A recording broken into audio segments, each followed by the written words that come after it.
talking about one of my favorite pieces of the piano repertoire, and really a landmark in 20th century piano repertoire, which is Alban Berg's Piano Sonata, Opus 1. So, if you took one of the handouts from out there, you'll see that I will be discussing various aspects from Berg's own life, as well as the cultural and historical context in order to better understand how and why this piece was composed. And at the end, I will play the sonata in its entirety. So, also in those handouts, you will find poems that I will be referencing throughout the lecture, as well as musical examples that I will be discussing towards the end. In the back is also a glossary of important terms, people, places that you may or may not know. And lastly, if at any point you have any questions throughout this lecture, I encourage you to remember them, write them down somewhere, and I will be taking questions at the end after I play the sonata. So, that out of the way, let's briefly talk about who Alban Berg was. So, Alban Berg was born in 1885 in the central district of Vienna, the third of four children. His family lived relatively comfortably off of a thriving export business. They owned multiple properties in Vienna, as well as an estate in Carinthia. However, their family fell on hard times after the death of Berg's father in 1900 of heart disease. After this, Berg had to repeat his 6th and 7th years in school, and although he became interested in music at a quite young age, being taught piano by his governess, he still lacked the formal training in music in order to pursue that career professionally. So, without the qualifications to enter Conservatory of Music, and uninterested in a business career, he really had little choice but to take up the unpaid post of a trainee civil servant in 1904, which was a job that consisted primarily of just keeping records of transactions. So later in that same year, in October of 1904, as a result of his brother and sister taking out a newspaper ad, he began studying with the composer Arnold Schoenberg. And it wasn't until 1906 that he was able to give up his civil service work entirely to focus on music. So Berg studied with Schoenberg from the years of 1904 to 1911.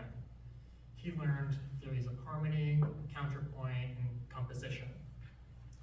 In 1907, noting his heavy reliance on art song, Schoenberg tasked Berg with writing more purely instrumental music. And so, tasked with this, Berg wrote, among other things, 5 drafts of a piano sonata.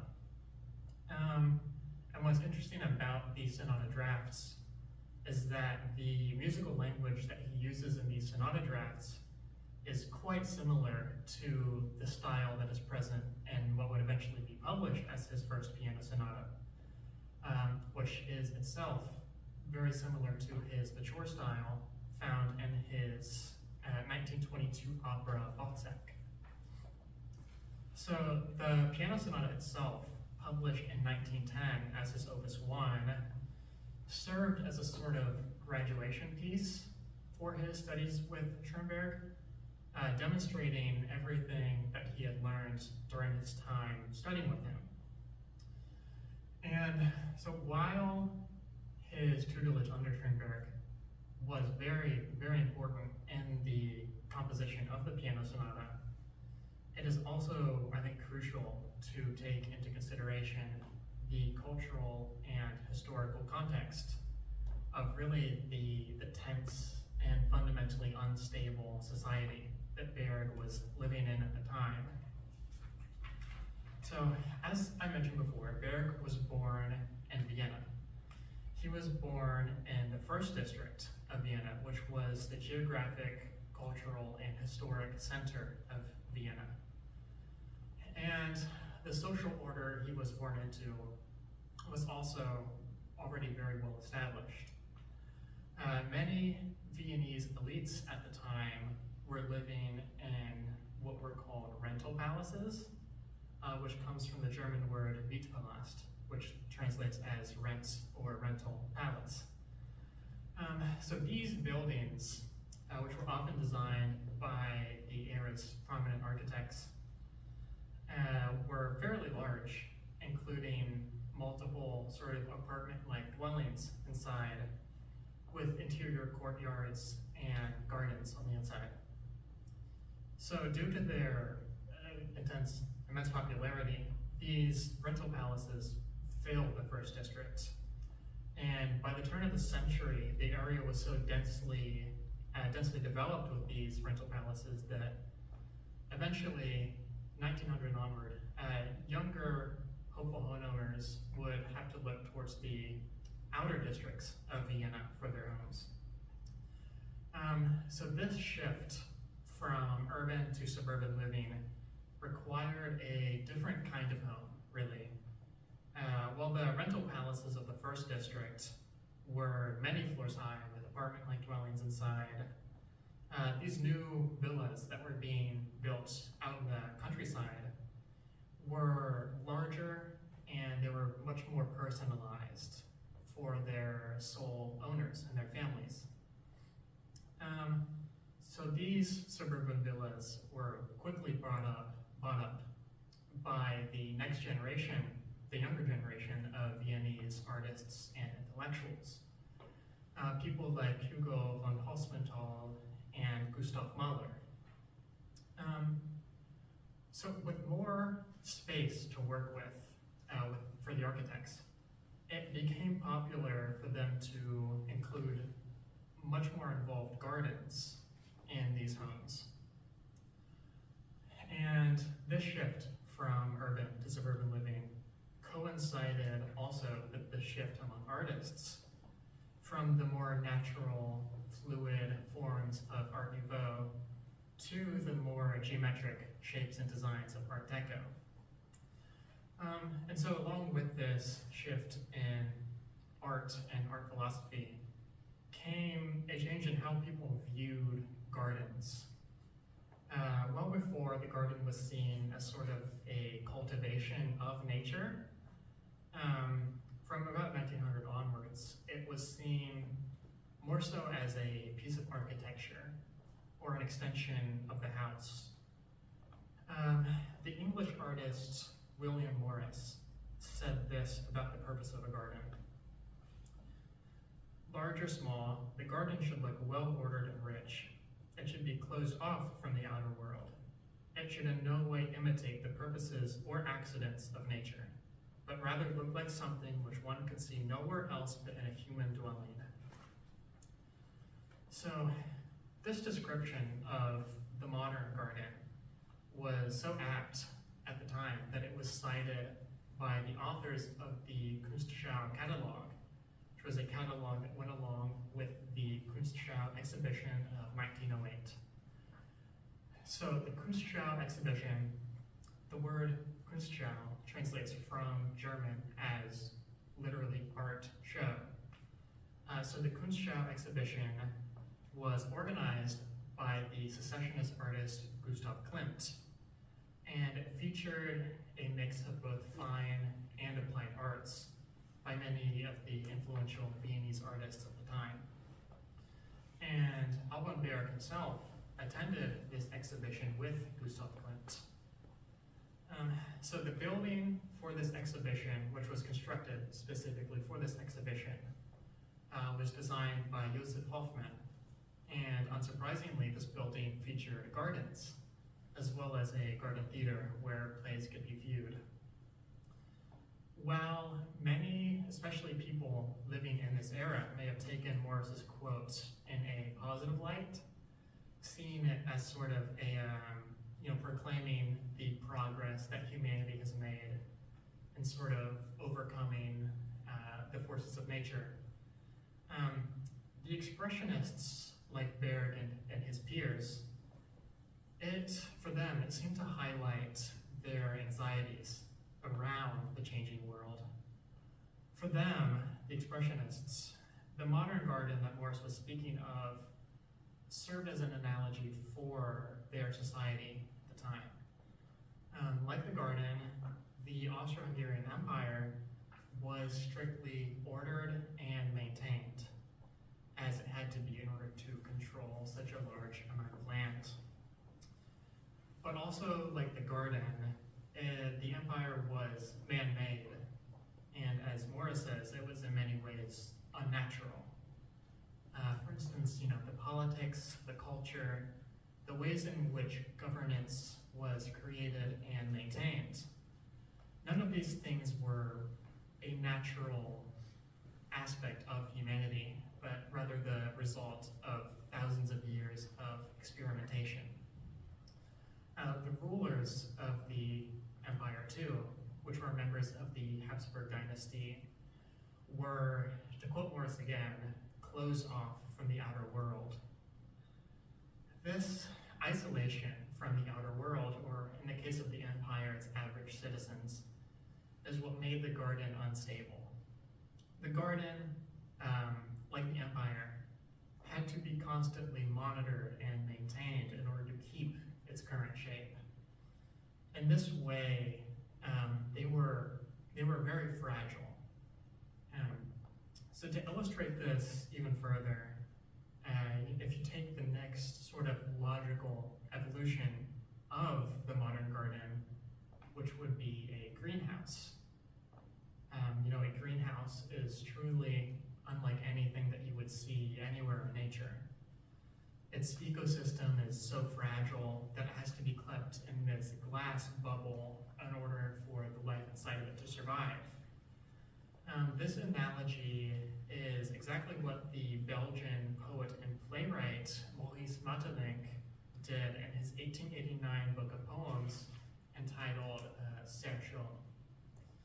And the title, Serre-Chaude, is translated to English most commonly as hothouses, which a hothouse is just a more specialized version of a greenhouse meant for plants that are living in warmer climates.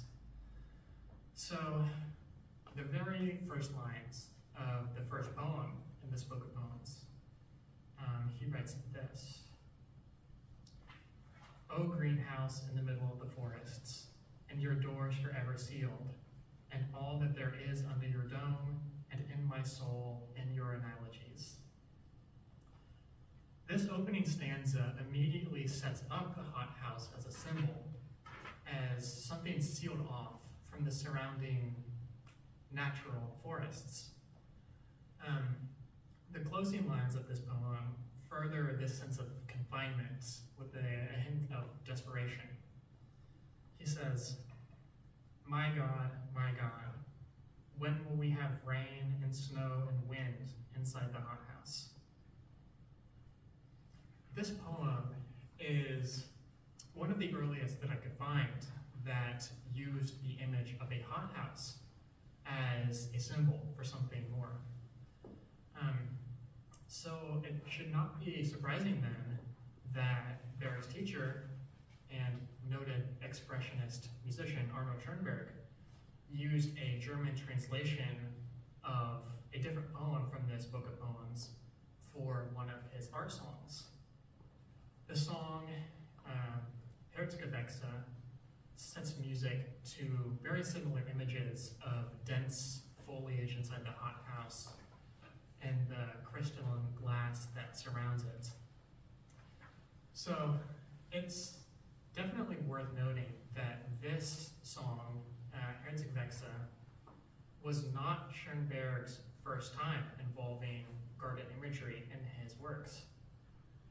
In one of his more famous pieces, and in fact his only song cycle that he wrote, the Book of the Hanging Gardens, the garden is a central aspect of the piece. So as, a very brief summary, but a quite complex work, it focuses on these two lovers who enter this garden, and they have a brief but quite passionate affair. And when the two lovers leave the garden, it begins to sort of wither away and die. So the garden, sort of representing a paradise when the lovers enter, is meant to represent the socially ordered nature of the modern garden. You know, like I said, it's unlike anything that you would see in nature. It's very ordered, maintained, socially ordered. It seems perfect from the outside, but in reality it's exceedingly fragile, crumbling when it comes into contact with the very passionate and destructive nature at the heart of humanity. And also of note in the song cycle is the theme of a sexual awakening. Important because a similarity could be drawn from this song cycle by Schoenberg to Oskar Kokoschka's illustrated book, The Dreaming Youths. So, exhibited at the Kunstschau exhibition of 1908, The Dreaming Youths were a series of colored lithographs which depicted a young man's sexual awakening, which took place in, again, an idealized garden, which was on an island. So drawn from experiences from Kokoschka's own life, the work is permeated with the themes of passion and destruction that he sees as inherent in humans. And the choice of the garden, again, as the setting for this, whether conscious or not, is also quite important, I would argue. And my point in sort of bringing together all of these various works, the poems of Maeterlinck, the songs of Schoenberg, and the visual arts of Kokoschka, is to show that all of these artists living around the same time were thinking about similar things and similar ideas and similar symbols. In this case, all three of these artists address the modern garden of William Morris. And in all of these works, the seeming architectural and ordered perfection of the modern garden is shown to really be nothing more than decoration on an unstable structure. The glass bubble of the hothouse is, and the inside it's decadent, thick foliage just crowds every inch of the hothouse, dripping with humidity inside of this structure sealed off from the outside world. And so there was this sense among many of these artists that they were, in a sense, living inside of the hothouse. Progress was being made. Gardens were getting bigger and more complex, and the lives of the upper class were certainly decadent. But a sense of unease ran throughout all of this, as if just the smallest thing could shatter this illusion, could shatter the glass of the greenhouse. It doesn't matter how thriving the ecosystem is inside the hothouse, because at the end of the day, all it takes is just one stone to break the whole thing, and once the glass structure is broken, all of the plants inside will die. So there is one particular story which I think encapsulates this feeling well. The artist I mentioned, Oskar Kokoschka, while recalling events from his childhood, he told this story while talking with a biographer. So Kokoschka grew up in a newly urbanized area near a public park complete with a garden. He made friends with these two girls who also frequented the garden, but was more averse to their mother who cultivated this air of propriety. You know, she often read French novels, and at 5 o'clock each day she would serve tea. Each day, Oscar eventually, he developed an interest in gunpowder while in school, and one day placed a homemade charge in the garden underneath the tree where an ant colony was. And at 5 o'clock precisely, the hour of tea, he lit the fuse. The explosion was much larger than he anticipated, leaving one of the girls unconscious even. And obviously the girl's mother called for the guard, and like Adam in the Garden of Eden, he was driven out of the garden. But he was determined to get back in. He tried scaling the city dump that lay behind the garden, but as he was climbing, he lost his footing and fell down onto the bloated carcass of a pig. A swarm of flies came out from the pig, stinging him all over, leaving him with a very serious infection. So, defeated, he returned home and would not return to the garden. The garden in this story represents an idealized view of the Austro-Hungarian Empire. It was ideally a place that the upper and lower classes could share. The explosion in the garden, however, just like the stone thrown in the hothouse, shattered this illusion. And in the case of the Austro-Hungarian Empire, this explosion in the garden would come just a few years later in the form of World War I, or as it was known when it happened, simply the Great War.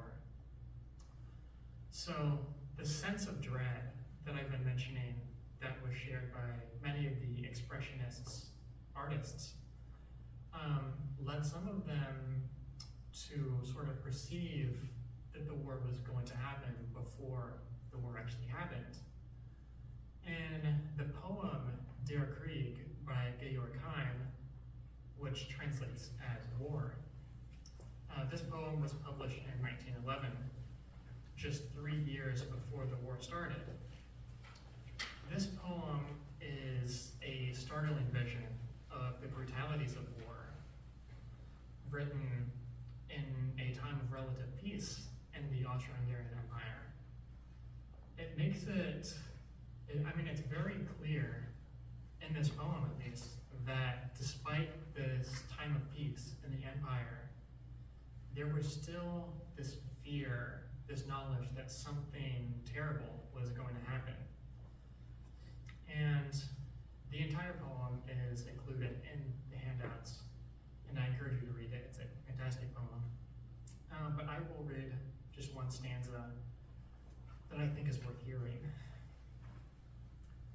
Like a tower, he tramples out the dying light. Rivers are brimful of blood by fall of night. Legion are the bodies laid out in the reeds, covered white with the strong birds of death. The sense of dread is quite heavy throughout this poem, and it's very likely that with the company that Berg kept, he too was aware of this notion that tensions were close to breaking, not just in the Austro-Hungarian Empire, but in all of the empires of Europe.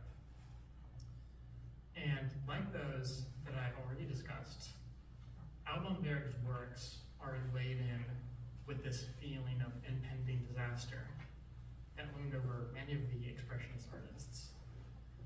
And I think that that sense of impending doom can be heard throughout his piano sonata, which is Opus 1. So, before I play the sonata for you, I do think it will be beneficial to sort of talk about how this music is constructed, because we talked about why the music was written, you know, this feeling of unease, the unstable political structure that they were living in. So I will now go on to discussing the musical language used in the sonata. And to do this, we are going to start with the theories of harmony written by Arnold Schoenberg. And the reason for this is fairly straightforward. In a 1914 letter to Schoenberg, in which Berg plans to dedicate his Opus 6 to Schoenberg, he writes this: "For years it has been my secret but persistent wish to dedicate something to you. The works composed under your supervision, the sonata, songs, and quartet, do not count for that purpose, having been received directly from you." So in other words, almost all of the music, the theories of harmony and variation in the sonata, they all come from his tutelage under Schoenberg. So it will be very important to understand what these things were that he was taught. So to do this, I will first go over a few definitions. A lot of the times while discussing this genre or era of music, people like to use the words tonal or atonal. So the way that I will describe it, the word tonal, when referencing music, must include three characteristics. First one is diatonic. Is the music largely constructed based off of notes in the scale, not chromatic notes? Second characteristic are the harmonies triadic? Are the chords built off of thirds, tertian harmony? And the third characteristic is, does the music include functioning harmonies? Do the harmonies serve a purpose, and are there cadential figures in which the chords and chord structure serve a larger function? So therefore, in order for music to be atonal, it would have to be absent of all three of these characteristics.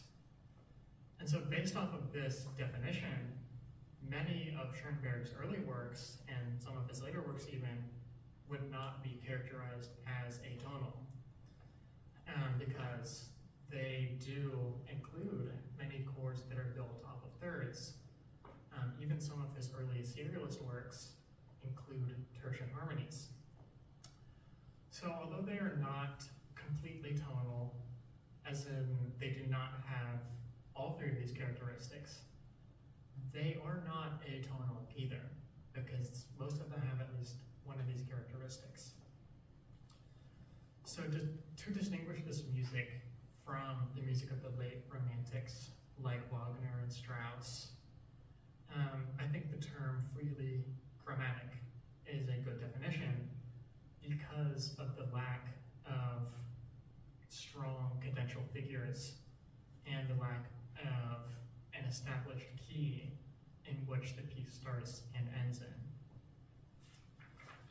So one of the most important things to understand about Schoenberg's early works, his freely chromatic works, was what he called the emancipation of dissonance.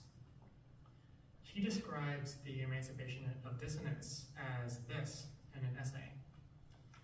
He says, "The comprehensibility of the dissonance is considered tantamount to the comprehensibility of the consonants. I do not say that dissonance is the same as consonance." And he elaborates in the same essay that consonance and dissonance differ not as opposites do, but only in point of degree. So, in essence, Schoenberg is trying to strip his music of diatonicism and the structural harmonies, the functional harmonies that come along with this. By removing the key of a piece of music, there is no longer a stable base to compare all of the notes to. Instead, all of the notes in a piece can only be related to one another. This allows for a very wide range of expression, unfettered by the expectations that come along with completely tonal music. So another important aspect about this period of music, which Berg would have most likely agreed with, was that Schoenberg saw his music not as a rejection of previous music history, as many critics called it, but rather he said that it was distinctly evolution, no more exorbitant than that which always has occurred in the history of music. So we have a sense of Schoenberg's harmonic theories, but what about the formal theories of music? Schoenberg used what he called developing variation. He described it in his own words as the variation of features of a basic unit, which produces all the thematic formulations. Or put another way, every melody results from the repetition of a more or less varied basic motive. Berg clearly saw this idea of developing variation as one of the most important lessons that he learned from his teacher. With one of his own students saying of Berg, the main principle he conveyed was that of variation.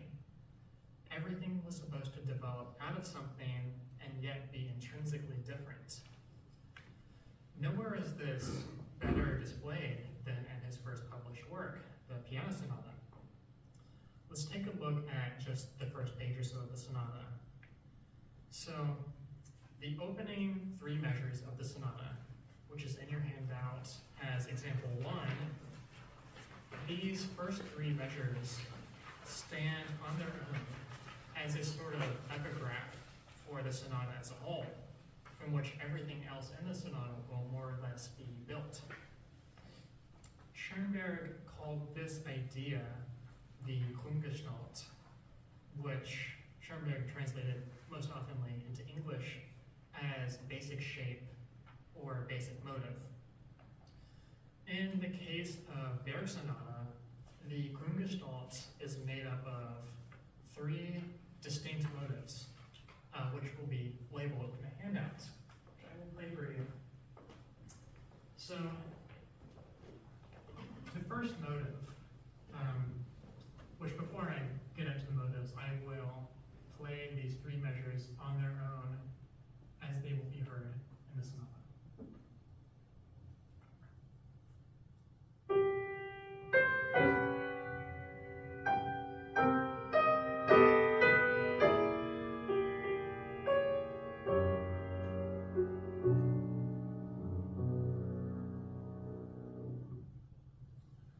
So the first motive, which is labeled as A in the example, which sounds like this.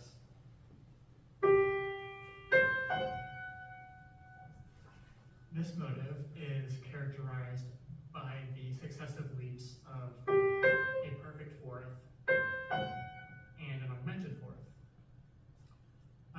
The motive labeled B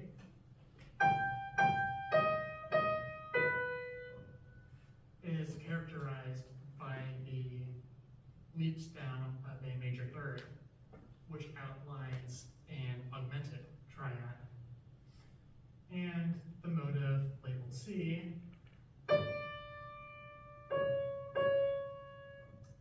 perhaps the most easy to recognize, is characterized simply by the half steps going down. So the other important thing to note about this intro is the fact that it ends with a very clearly defined cadence in the key of B minor.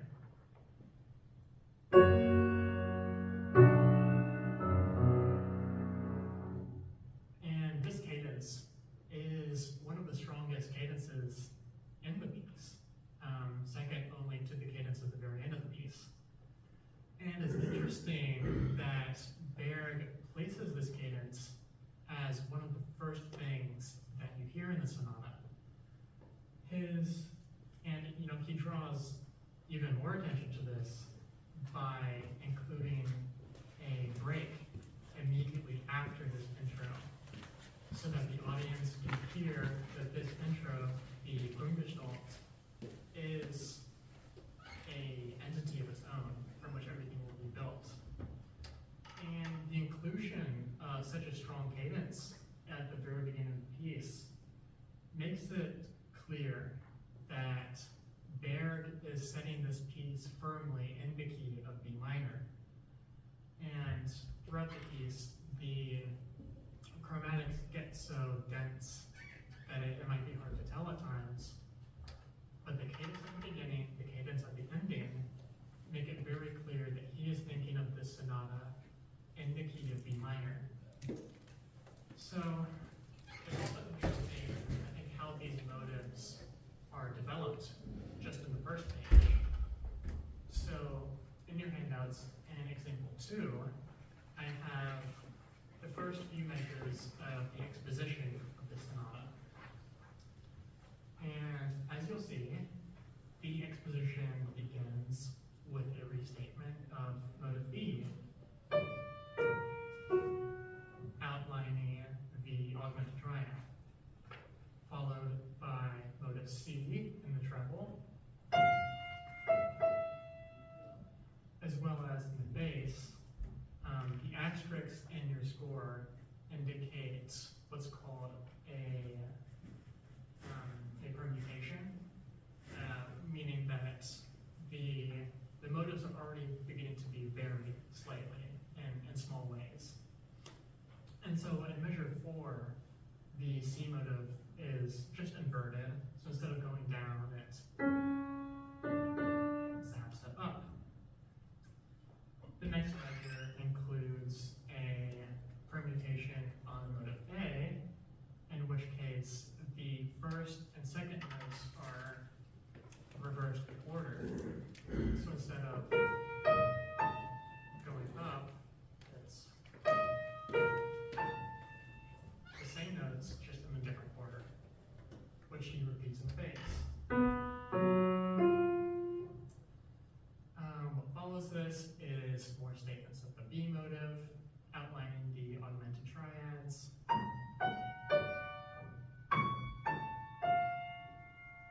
And then what happens in measure 7, I've labeled as a permutation on motive B because of the descent by whole notes, or rather whole steps. Because if you play a whole note scale, notes 1, 3, and 5 will outline an augmented triad. So this permutation on motive B is calling to mind that same feeling of augmented harmonies.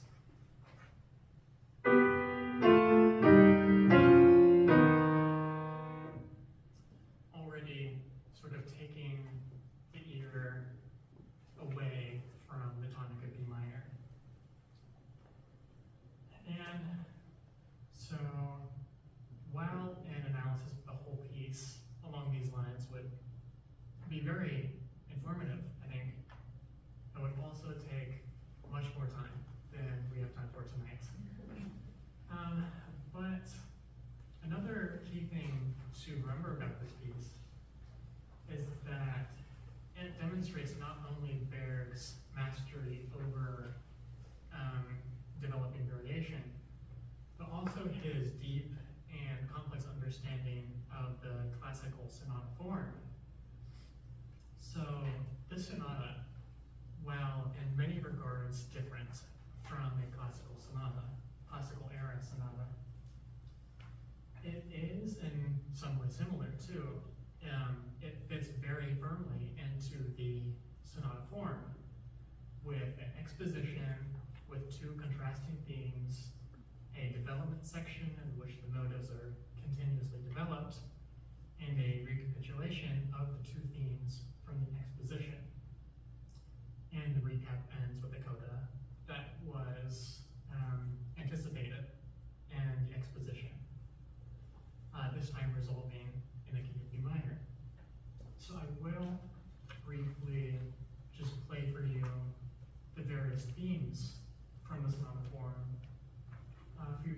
listen out to while you're hearing the piece. So the first theme, as I've already played, is the introduction theme.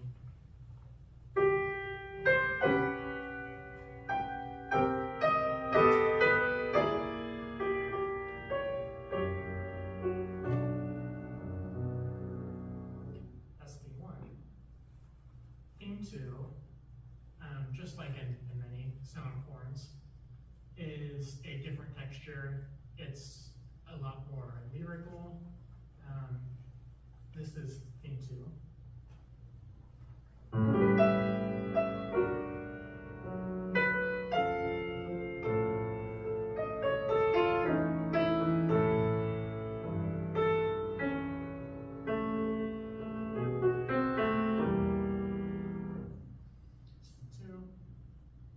And the coda of the exposition, which anticipates the more elongated coda in the recap.